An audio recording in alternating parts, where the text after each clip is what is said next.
తండ్రి చూడడానికి మా తండ్రి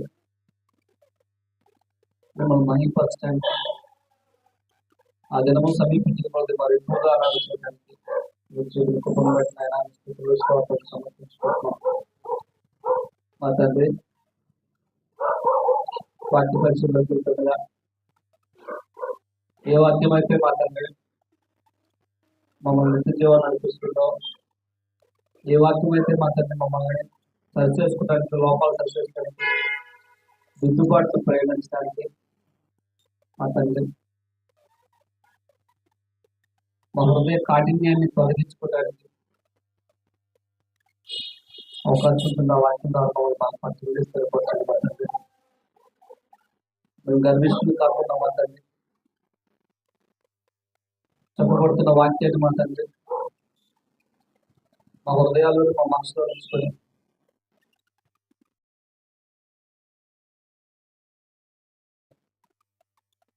మీ చిత్తాన్ని సంపూర్ణంగా భూమి నెరవేర్చడానికి మాకందరికి మంచి జ్ఞానము తెలియని వేదాన్ని దయచేసి ప్రార్థన చేస్తున్నాం. దయచేయండి చెప్తున్న వాటిని అర్థమైతే వివరించడానికి తగిన సామర్థ్యాన్ని దయచేయమని ప్రార్థన చేస్తున్నాం. మాట వీటిలో మేము మమ్మల్ని మోసపుచ్చుకోకుండా మా హృదయంలో అపోస్తుల బోధనలో సమాసంలో అతన్ని వృద్ధ విషయం ఎలా వెళ్తాయికున్నారో అలాగే మేము కూడా మాట్లాడి మా హృదయాన్ని, మా మనసును, మా ఆలోచనలు మాట్లాడి మీ చిత్తానుసారంగా మనం జీవించడానికి తగిన జ్ఞానాన్ని మాకు అందరికీ అందించాలి. మా ప్రభువును రక్షకుడు తీసుకున్నాము ప్రార్థన సమర్పించడం తండ్రి. ఆమేన్. మన మధ్య సహోదరు వినోదులు అన్నారు వాక్యం నడిపించవలసిందిగా విధంగా ఆహ్వానిస్తున్నాను.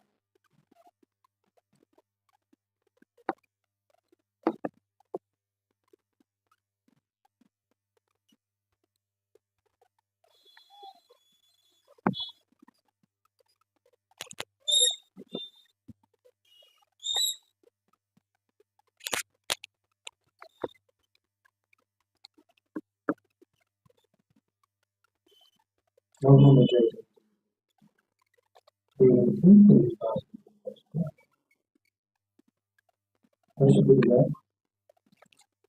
దేవుడిగా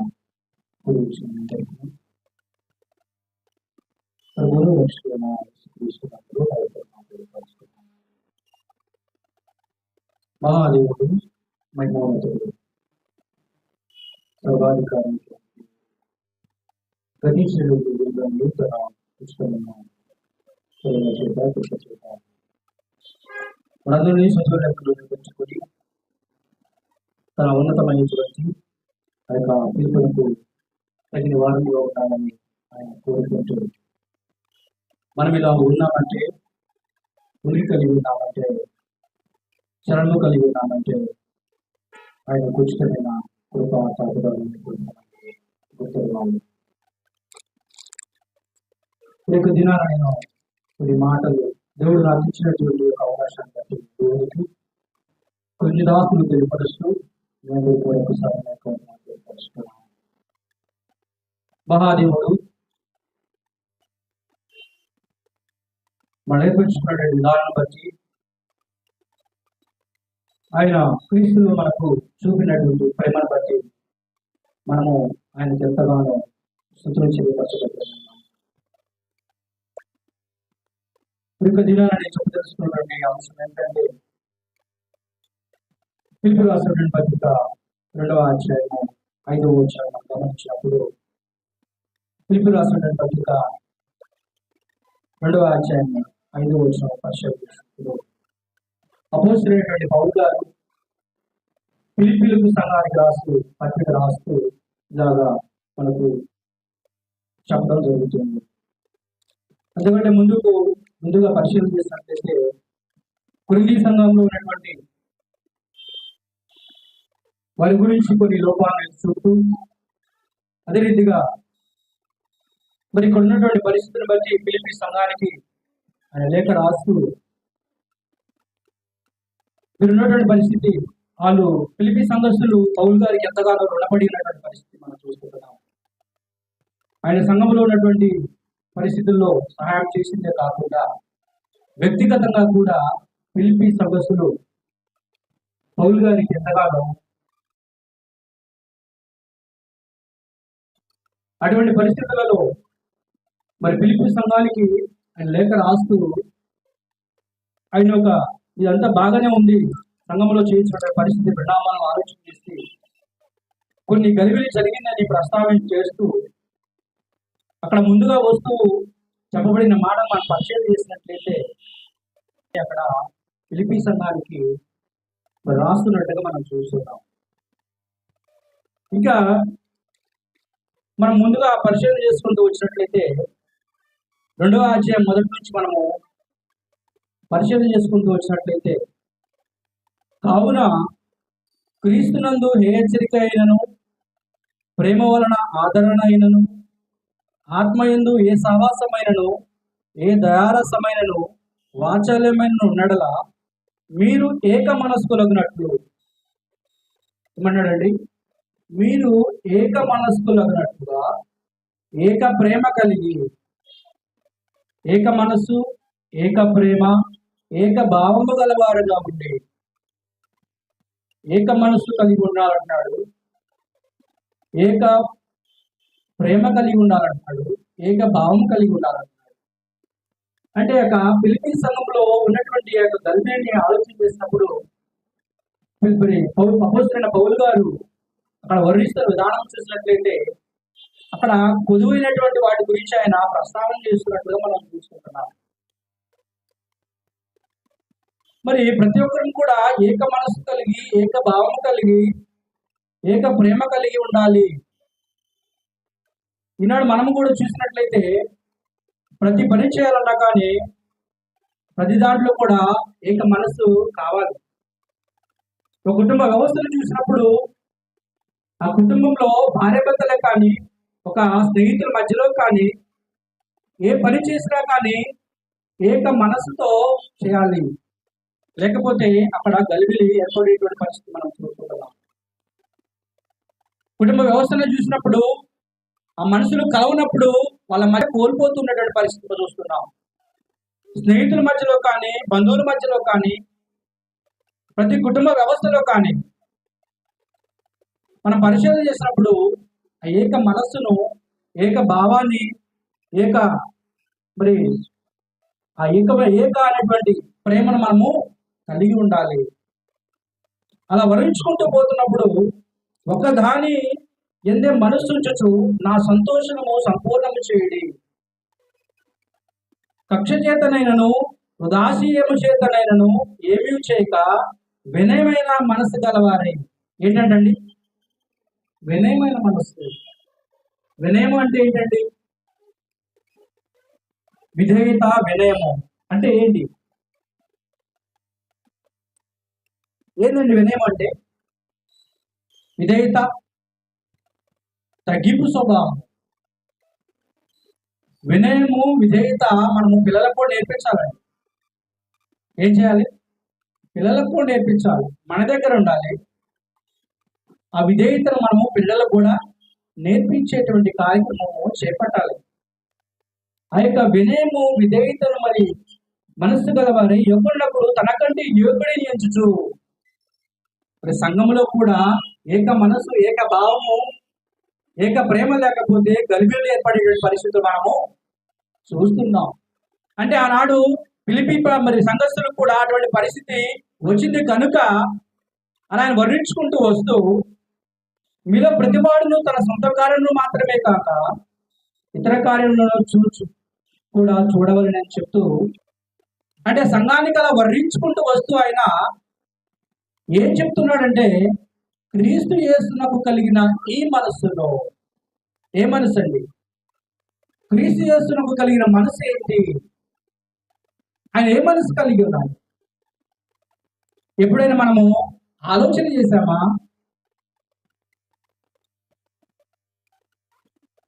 క్రీస్తు యేసునకు కలిగిన మనసు ఏంటి? ఎందుకు ఆయన అక్కడ చెప్పబడింది? ఆ పదము వాడబడింది. ఆయన ఏ మనసు కలిగి ఉన్నాడు? క్రీస్తు యేసు ప్రభువు. క్రీస్తు యేసునకు కలిగిన ఈ మనస్సును మీరును కలిగి ఉంది. ఏంటండి ఆయన యొక్క మనస్సు? ఎప్పుడైనా మనం ఆలోచన చేశామా? ఆయన ఆలోచన చేశామా? ఇంకా మనం కింద చూసినట్లయితే ఆయన ఏందట? ఆయన దేవుని స్వరూపము కలిగిన వాడై. స్వరూపం అంటే దేవుడు. దేవుని స్వరూపము కలిగిన వాడయండి దేవునితో సమానముగా ఉండుట విడిచి పెట్టకూడని భాగ్యమని ఎంచుకోలేదు. అంటే దేవుని స్వరూపం అంటే దేవుడు. ఆయన అంత గొప్ప మహానుభావుడు. ఆయన యొక్క మనస్సును నీవు నేను తెలుసుకోవాలి. ఆ తెలుసుకోలేని పక్షంలో నీవు నేను ఏక ప్రేమ, ఏక భావము, ఏక తాత్పర్యము కలిగి మనం ఇక్కడ ఉండలేము అనేటువంటి పరిస్థితుల్లో బబుల్ గారు వర్ణించుకుంటూ వస్తూ ఆయన దేవుని ఏంటట? దేవుని స్వరూపము కలిగిన వాడయ్యండి దేవునితో సమానముగా ఉండుట విడిచిపెట్టకూడని భాగ్యమని ఎంచుకోనలేదు. కానీ ఆయన ఏం చేశాడట? మనుషులు పోలేగా పుట్టి ఒక సామాన్యమైన మనిషిగా మనం పరిశీలన చేసినట్లయితే ఆయన యొక్క మనసు ఏంటండి? యోహాను సువార్త 1:1 మనకి సుపరిచితమే. ఆది యందు వాక్యముండెను, వాక్యము దేవుని యొద్ద ఉండెను. చదవండి ఒకసారి. వాక్యము దేవుని యొద్ద ఉండెను, వాక్యము దేవుడై ఉండెను. ఆయన ఆది యందు దేవుని యొద్ద ఉండెను. సమస్తము ఆయన మూలంగా కలిగింది. ఎవరి మూలంగా? క్రీస్తు మూలంగా. ఈ సమస్తము మొత్తము కూడా ఆయన మూలంగా కలిగింది. ఈ సృష్టి యావత్తు కూడా ఆయన చేత నడిపించబడుతుంది. ఎబ్రీ రాసిన పత్రికలో కూడా ప్రపంచంలో దేవుని యొక్క వాక్యము మూలన కలిగినవని మనకు చెప్తున్నాడు. ఇది యొక్క సమస్తము ఆయన మూలంగా కలిగింది. యేసుక్రీస్తు మూలముగా. ఆయన వలన నీవు నిన్ను జీవిస్తున్నాము, బ్రతుకుతున్నాము, చలిస్తూ ఉన్నాము. ఆయన మనకు ఊపిరి పోశాడు. అంత గొప్పవాడైన ఈ లోకంలో ధనం మొత్తం కూడా ఆయనదే. ఈ సృష్టి యావత్తు ఆయనదన్నప్పుడు ఈ లోకంలో ఉన్నది ప్రతిదీ కూడా ఆయనదేనండి. అవునా కాదా? ఆయన ఒక ధనవంతుడు. ఒక మనం పరిచయం చేసినప్పుడు కొరింథీయులకు రాసినటువంటి 2వ పత్రిక 8వ అధ్యాయం 9వ వచనం పరిచయం చేసినప్పుడు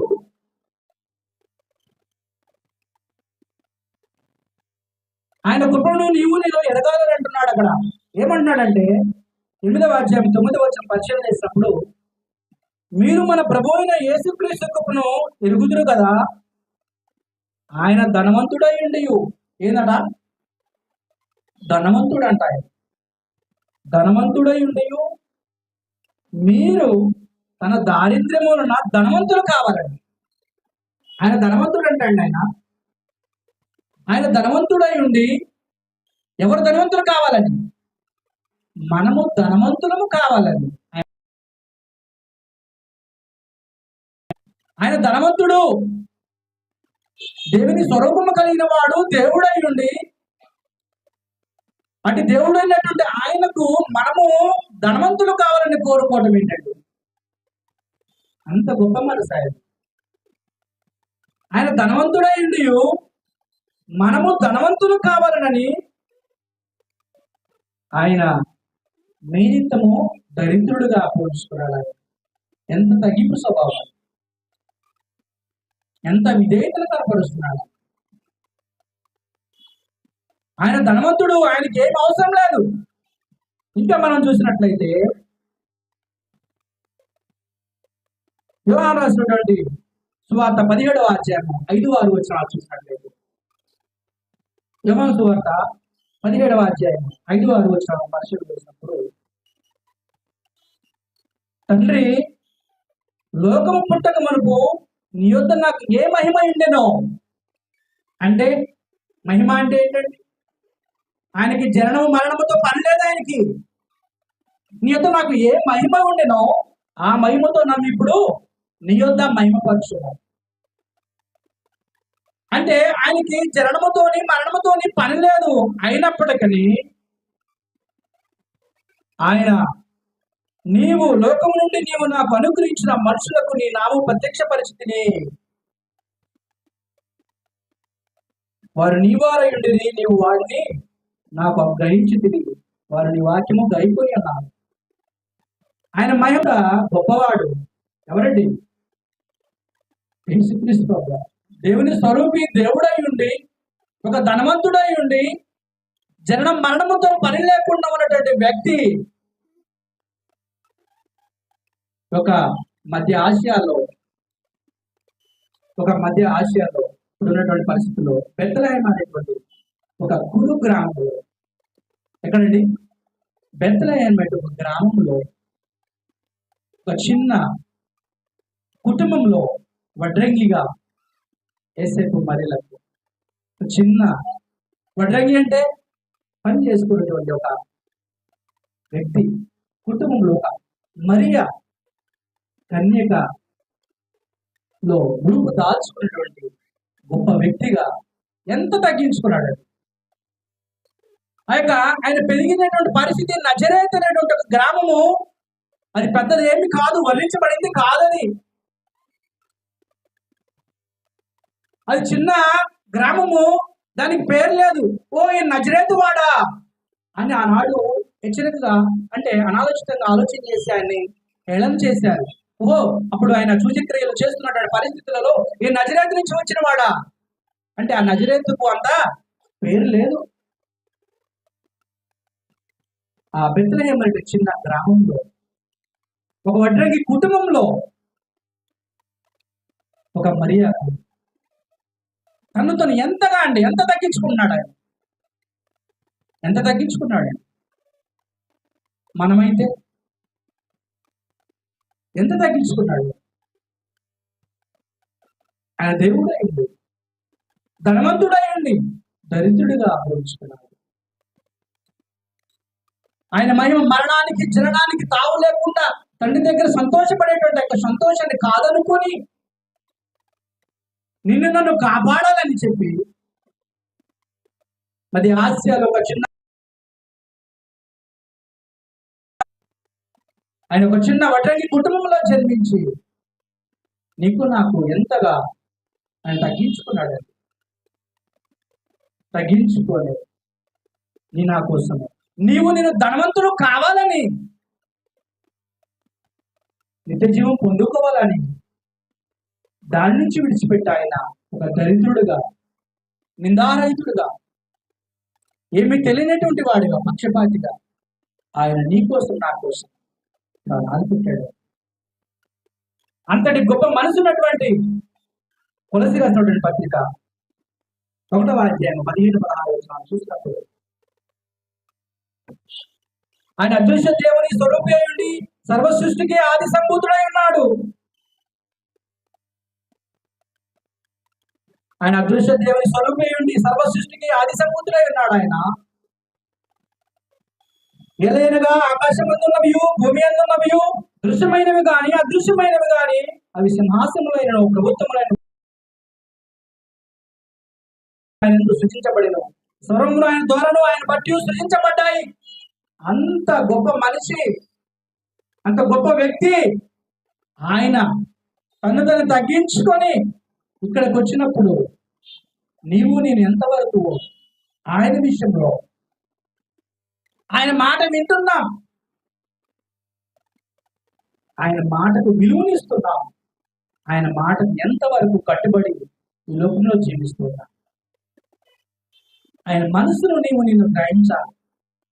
ఆయన మనసును గ్రహించాలంటే నేను బైబిల్ గ్రంథాన్ని చదువుతున్నప్పుడు ఆ మనసు అర్థమవుతుంది. ఏదో వింటూ ఉంటే మనకు కాలక్షేపం కలుగుతుందేమో, కానీ బైబిల్ గ్రంథాన్ని చదువుతున్నప్పుడు ఆయన యొక్క మనసు మనకి కేంద్రీకరించబడుతుంది. అంత గొప్ప వ్యక్తి. నేను కూర్చొని ఇలా ప్రశాంతంగా గాలి పీల్చుకుంటున్నామంటే, ఇలా ఉనికి కలిగి ఉన్నామంటే ఆయన పెట్టినటువంటి భిక్ష, ఆయన పెట్టినటువంటి కృప, ఆయన పెట్టినటువంటి కాపుదల అనేటువంటిది నేను మర్చిపోకూడదు. అంత గొప్ప మనసు ఉన్నటువంటి వాడు క్రీస్తు ప్రభువు. ఆయన తనతో ఎంతగా తగ్గించుకున్నాడంటే, ఒక పూరి గుడిసెలో ఆయన ఉన్నటువంటి కుటుంబంలో జన్మించిన వ్యక్తి అంతగా తగ్గించుకున్నాడు. ఇంకా ఎంతగా తగ్గించుకున్నాడు మనం చూసినట్టయితే అక్కడ ఫిలిప్పీ రాసిన పత్రిక 2వ అధ్యాయం ఇంకెంతగా తగ్గించుకున్నాడు మనం పరిశీలన చేసినట్లయితే 8వ వచనం, మనుషులు పోలికగా పుట్టి దాసుని స్వరూపము ధరించుకొని, దాసుడు అంటే దాసుని స్వరూపం ధరించుకుని తను రిక్తులుగా చేసుకును, మరియు ఆకారం ముందు మనుషులుగా కనబడి మరణం పొందినంతగా, ఎంత అంటండి, మరణము పొందినంతగా ఆయన అక్కడ పుట్టడమే కాదు, ఇంకా ఎలాగ తగ్గించుకున్నాడంట, ఆయన మరణించడానికి కూడా ఆయన సిద్ధపడ్డాడు. ఆయన మరణించడానికి కూడా సిద్ధపడ్డాడు. అంతగా శిలువ మరణము పొందినంతగా విధేయత చూపిన వాడై ఏం చూపాడంటండి, విధేయత, తగ్గింపు స్వభావం, విధేయత చూపిన వాడై తన్ను తాను తగ్గించుకున్నాడు. మన జీవితం ఎలా ఉంది, మన పరిస్థితి ఎలా ఉంది అని మనము పరిశీలన చేస్తాం. అందుకే ఆనాడు ఫిలిప్పీ సంఘానికి రాస్తూ, క్రీస్తునకు కలిగిన ఈ మనస్సును మీరును కలిగి ఉంది. ఆయన శిలువ మరణం పొందినంతగా, ఆయన ఎందుకు శిలువ మరణం పొందాల్సి వచ్చింది, ఆయన ఎందుకు పొందాడు అని నీవు నేను తెలుసుకోవాలి. ఆ మనసులో నువ్వు నేను తెలుసుకుంటేనే మన జీవితంలో మార్పు అనేది వస్తుంది.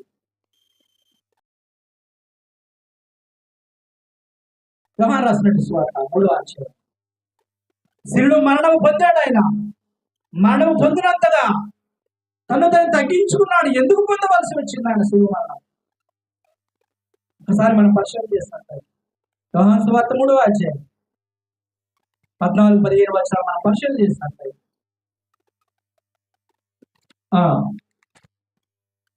యోహాను సువార్త 3వ అధ్యాయం 14-15 వచనాలు పరిశీలన చేసినట్లయితే, అరణ్యములో మోసే సర్పం ఎలాగెత్తనో అలాగే విశ్వసించు ప్రతివాడును నశింపక, ఎందుకంటండి నశింపక ఆయన ద్వారా, ఎవరి ద్వారా, క్రీస్తు ద్వారా నిత్య జీవం పొందినట్లు మనిషి కుమారుడు ఎత్తబడవలెను, అందుకు గాను ఆయన మరణించాడు. ఎవరు నశించిపోకూడదంటండి, ఎవరు నశించిపోకూడదంటమ్మా, ఎవరు నశించిపోకూడదట, మనము నశించిపోకూడదట. ఆయన ఏం చేశాడట, నీవు నేను నిత్య జీవం పొందుటకు మనిషి కుమారుడు ఎత్తబడవలను, అందుకు ఆయన మరణించాడు. నీవు నేను మరి ఆయన మాటకు లోబడుతున్నామా, ఆయన మాట పట్ల విధేయత చూపుతున్నామా, ఆయన తృణీకరించే వారిగా ఉంటున్నామా, ఎలా ఉంటున్నాం, మన జీవితం ఎలా ఉంది? ఆయన మనసు బాప్తిజం పొందడం ఉండరండి. ఆయన మనసులో తెలుసుకున్న వారైతే, ఆయన మాటకు విలువనిచ్చిన వారైతే ఇక్కడ కూర్చున్న ఒక్కరిలో బాప్తిజం పొందకుండా నీ బిడ్డలు ఉండరు. ఆయన మనసు నిజంగా ఏమి జరిగితే, ఆయన మనసుల మీద ఆయన మాట ప్రకారము నిజంగా ఆయన మాటకు విలువనిస్తే ఇక్కడ కూర్చున్న వారిలో ఒక్కరు కూడా బాప్తిజం పొందకుండా ఉండరు. మనం తెలుసుకోవాలి, మన మరణ దినం ఎప్పుడో తెలియని పరిస్థితి, ఆకస్మికంగా ఎప్పుడు జరుగుతుందో తెలియని పరిస్థితి. ఆయన మనసును తెలుసుకొని నీవు నేను ఆయన మాటకు లోబడాలి. సృష్టి యావత్తు కూడా ఆయన చేసి, ఆయన ఎంతగా తగ్గించుకొని నీ నా కోసము మరణము పొందినంతగా విధేయత చూపిన వాడై ఉన్నా కానీ నీ నా మనసు మారట్లేదేమో. ఈ కఠినమైనటువంటి మూడు బారినటువంటి బండ బారినటువంటి హృదయము ఇలాగ ఉండిపోతుందేమో, ఆ పరిస్థితిలో ఉన్నామేమో మనము. దాని నుంచి ఏం చేయాలట, వైదొలగాల్సిన పరిస్థితి. ఆయన మంచి మనసులో నీవు నేను గుర్తిరగాల్సిన పరిస్థితి. నీవు నిన్ను నశించబోకూడదని ఏం చెప్తున్నాడు, విశ్వసించు ప్రతి వాడును. అంటే విశ్వసిస్తున్నారంటే అందరూ విశ్వసిస్తున్నారా? నమ్మి బాప్తిసం పొందిన వాడు అంటే నమ్మాలి. నమ్మకపోతే ఏమంటున్నాడు, అక్కడ శిక్ష విధించబడును అంటున్నాడు. విశ్వసించు ప్రతి వాడును నశింపక ఆయన ద్వారా నిత్య జీవం పొందినట్లు. ఆయన ద్వారా మాత్రమే నేనే మార్గమును జీవమును సత్యమునై ఉన్నాను. ఆయన ద్వారా తప్ప ఇంకెక్కడ మార్గము లేదు. నువ్వు నిత్య జీవం పొందుకోవడానికి ఆస్కారం లేదు. ఆయన మనసును నీవు నేను గుర్తించలేనప్పుడు, నీ మనసు పెట్టి ఆయన మనసును గుర్తించలేనప్పుడు మారు మనసు కలుగుతుందని అనుకుంటున్నావా? ఆయన నా కోసము ఎంత త్యాగభరితుడయ్యేదాన్ని నువ్వు అని ఆలోచన చేయాలి. ఇంకా మనం పరిశీలన చేసినట్లయితే మత్తయి సువార్త 20వ అధ్యాయం, మత్తయి సువార్త 20వ అధ్యాయం 28వ వచనం పరిశీలన చేసినప్పుడు, మత్తయి సువార్త 20వ అధ్యాయం 28వ వచనం పరిశీలన చేసినప్పుడు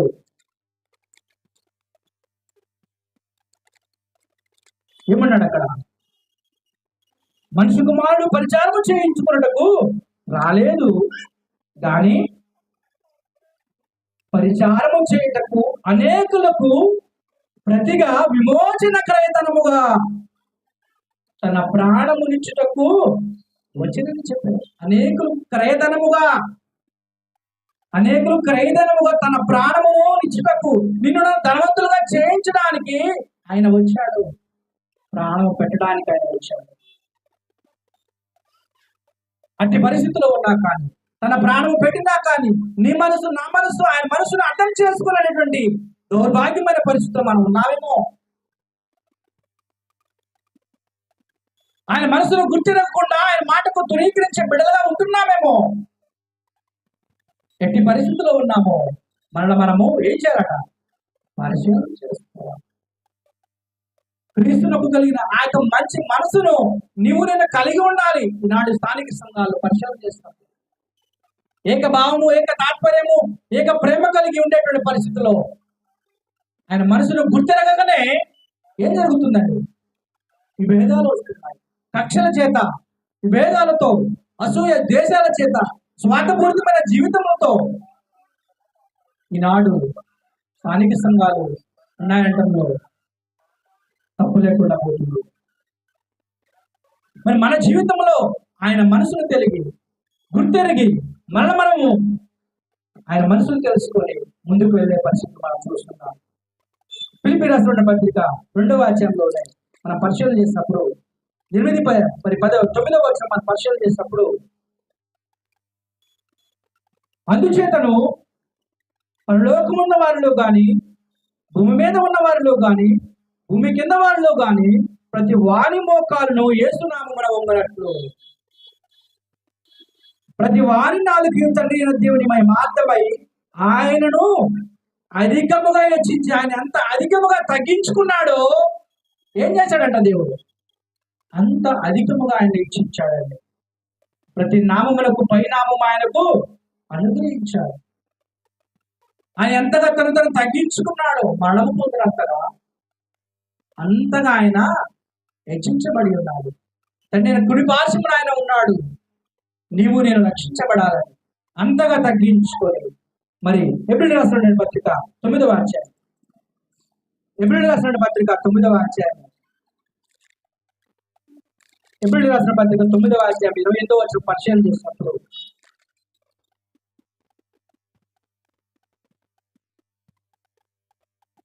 అలాగుననే క్రీస్తు కూడా అనేకుల పాపములను భరించుటకు ఒక్కసారే అర్పింపబడి తన కొరకు కనిపెట్టుకుని వారు రక్షణ నిమిత్తము పాపము లేకుండా రెండవసారి ప్రత్యక్షమవడం.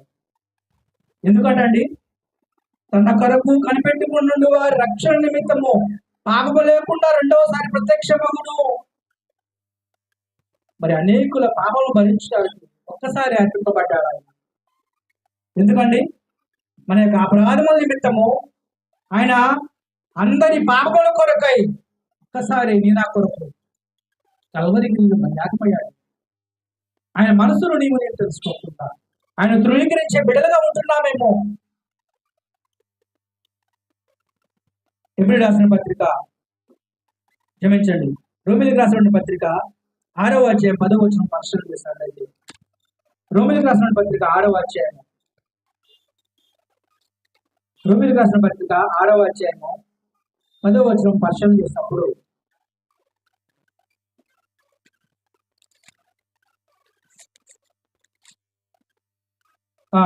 ఏదైనగా ఆయన చనిపోవట చూడగా పాపం విషయమై ఒక్కమారే చనిపోయింది కానీ ఆయన జీవించుచుండగా దేవుని విషయమై జీవించుచున్నాడు. పాపం విషయంలో ఆయన ఒక్కసారే చనిపోయాడు.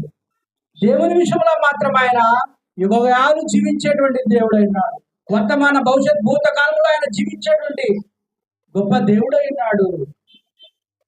నీ నా కొరకు ఆయన ఏర్పాటు చేసినటువంటి సిద్ధపాటును బట్టి నేను కొరింథీ రాసినటువంటి మొదటి పత్రిక 15వ అధ్యాయం, కొరింథీ రాసినటువంటి మొదటి పత్రిక 15వ అధ్యాయం 3వ వచనం పరిశీలన చేసుకున్నట్లయితే, కొరింథీ రాసిన మొదటి పత్రిక 15వ అధ్యాయం 3వ వచనం పరిశీలన చేసినట్లయితే,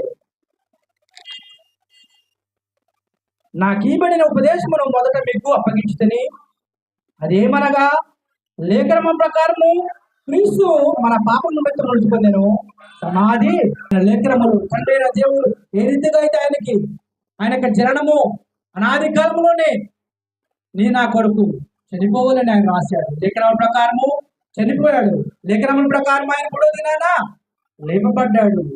అటువంటి పరిస్థితిలో నీవు నేను మన శాపముల నుంచి విమోచించడానికి ఆయన వేసినటువంటి ప్రణాళికలో గొప్ప భాగమైనదని నీవు నేను గ్రహించుకోవాలి. దేవుని ప్రణాళికలో మనందరం బ్రతికించడం కొరకు ఎఫెసీ రాసిన పత్రిక 2వ అధ్యాయం, ఎఫెసీ రాసిన పత్రిక 2వ అధ్యాయం 1వ వచనం పరిశీలన చేసినట్లయితే, ఎఫెసీ రాసిన పత్రిక 2వ అధ్యాయం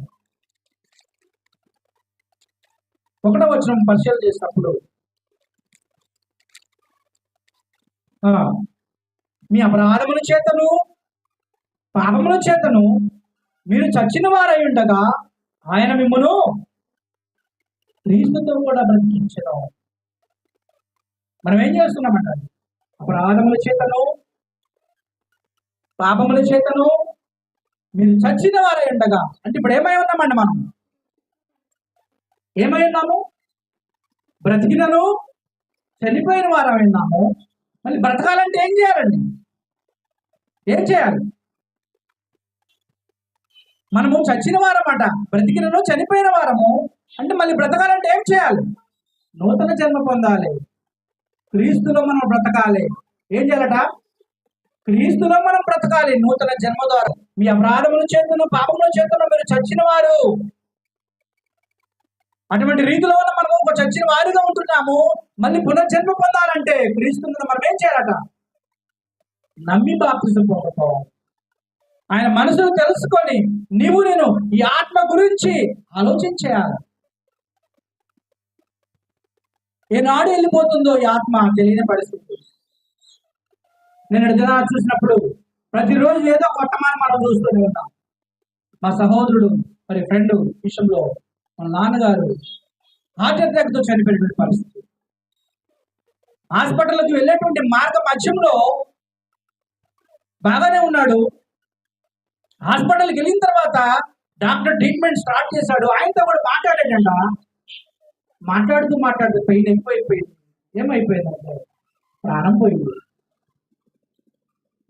డాక్టర్తో మాట్లాడుతూనే ఉన్నాడు ఆయన. డాక్టర్ చేతిలో ఉన్నాడు పేషెంట్, కానీ ప్రాణము డాక్టర్ కూడా నిలబెట్టలేని పరిస్థితి. డాక్టర్ల కంటే పరమ డాక్టరు మన దేవుడు. అందుకే మనము మన ప్రాణం ఎప్పుడు పోతుందో తెలియదు. యేసుక్రీస్తు ప్రభువు వారు వచ్చాడు, తండ్రి మనసు ఎరిగాడు, తన పని ఏదో చేసుకున్నాడు, ఆయన వెళ్ళిపోయాడు. నీ నా పని ఏంటంటే మనము కూడా మన పని ముగించుకొని వెళ్ళిపోవాలి. నీ స్థానుసారంగా బ్రతకడానికి రైట్స్ లేవు. నీ ధైర్యంగా లేదు. నా కుమారుడు 2 సంవత్సరాలు బతుకుతాడు, నీ 2 సంవత్సరాలు బతికి చనిపోతారని అనడానికి కూడా లేదు. నువ్వు కుమారుడు కన్నావు, నీ మరణం ఎప్పుడు వస్తుందో తెలియదు. నీ కుమారుడు మరణం, కుమార్తెల మరణం ఎప్పుడు వస్తుందో తెలియదు. ఎవరికెవరము సొత్తు కాదు, మీరు నా సొత్తు. విలువ పెట్టి కొనబడిన వారు.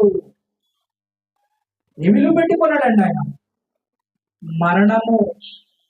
దేవాది దేవుడు తగ్గించుకొని, దేవుని స్వరూపము దేవుడై ఉండి, ధనవంతుడై ఉండి తను తగ్గించుకొని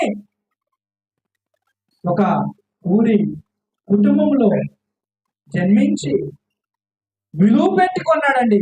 ప్రాణం పెట్టి అంతగా తగ్గించుకొని నిన్ను నన్ను కొన్నప్పుడు నేను ఆయన మాట వినడం లేదు.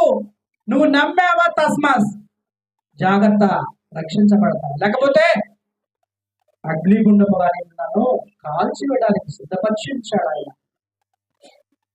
ఆయన మాట తూట వంటిది. ఒక మాట అన్నందుకు మోషే గారు, మాట తప్పినందుకు మోషే గారు ఏం చేశాడండి? పాలు తేనె ప్రవహించు కానాను దేశానికి చూపించకుండా అక్కడితో క్లోజ్ చేశారు. నా పరిస్థితి ఏంటి? నా పరిస్థితి ఏమైంది? మరణానికి ముందు నా పరిస్థితి ఏమిటి? ఆయన అయితే తండ్రి పని చేసుకొని వెళ్ళిపోయాడు. అనేక మంది భక్తులు ఆయన కొరకు ఆయన మనసును తెలుసుకొని ప్రాణాలు అర్పించడానికి కూడా త్యాగభరితులయ్యారండి. ఈనాడు అందుకే మన దగ్గర బైబిల్ ఉన్నదంటే, ఇలా మనం చదువుతున్నామంటే ఆనాడు చేసినటువంటి భక్తులు ఎంతగానో కష్టపడ్డారు. తలకాయ కింద పెట్టి కాళ్ళు పైకి తీసి తల నరికేశారండి. అవునా కాదా? వాస్తవమైన విషయం. చేతులు నరికేశారు, కాళ్ళు నరికేశారు, మొండంగా ఉంచారు. వాళ్ళు క్రీస్తు మనసు తెలుసుకున్నారు కనుకనే ప్రాణత్యాగ స్టెఫెన్ గారితో రాళ్లతో కొట్టి చంపారు. ఆయన క్రీస్తు మనసును ఎరిగారు. అనేక మంది ప్రాణాలు అర్పించారు. నేను మనసును అర్పించలేకపోతున్నాను. ఏం చేస్తున్నా? నేను మనస్సును అర్పించలేకపోతున్నా. ఈ మనస్సును దేవునికి అర్పించలేకపోతున్నా. ఈ బండ బారినటువంటి, మొండి బారినటువంటి హృదయాన్ని క్రీస్తునకు అర్పించలేకపోతున్నా. క్రీస్తు మాట వినలేకపోతున్నాం. క్రీస్తు ప్రభువు చెప్పిన మాటను తృణీకరించే వారిగా ఉంటున్నాం. ఆయన మాటకు లోబడే బిడ్డలుగా ఉండలేకపోతున్నాం.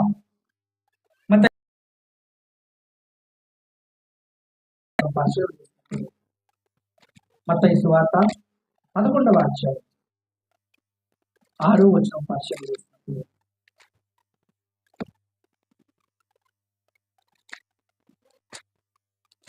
మత్తయి సువార్త 6వ అధ్యాయం చదవండి బ్రదర్. 6వ అధ్యాయము 11వ వచనం.